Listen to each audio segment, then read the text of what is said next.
The story began with a boy named Errol sitting at the table with his family during lunch. His mother expressed her excitement as well, a thought that made his sister uneasy at the idea of losing him to others.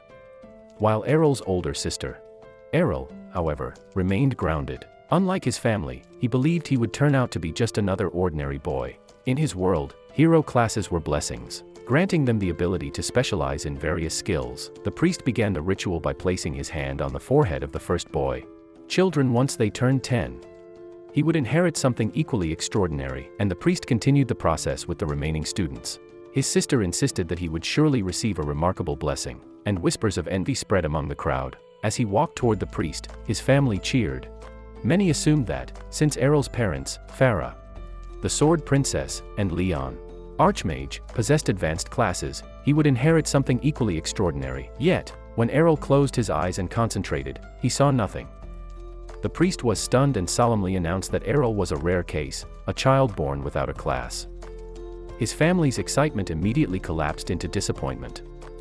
They believed his future was ruined, convinced he had been cursed with mediocrity. The next day, Errol devoted himself to practicing basic swordsmanship, and he explained that he simply wished not to be a burden.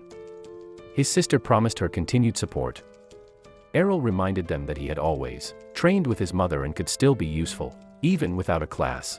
He privately noted, however, that his mother's overwhelming strength made her a rather harsh teacher. Although his family fussed over him with affection, Errol grew weary of their attention and left to train alone. At the training grounds, he encountered two students of the Swordsman class sparring together.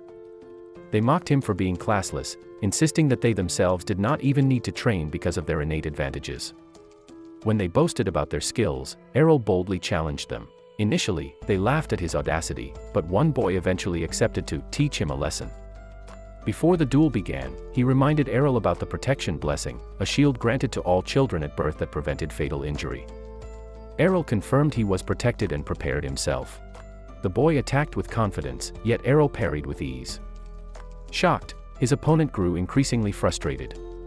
As the duel intensified, the boy called upon his partner for aid, but Errol quickly outmaneuvered them both, knocking them down in swift succession. Although the defeated boys protested, claiming he had caught them off guard, Errol calmly stated that the result spoke for itself. Before the quarrel could escalate, a red-haired boy intervened, chastising the pair for dishonoring the swordsman class with their excuses. Recognizing him as the son of Evan, the village security captain, the boys backed down.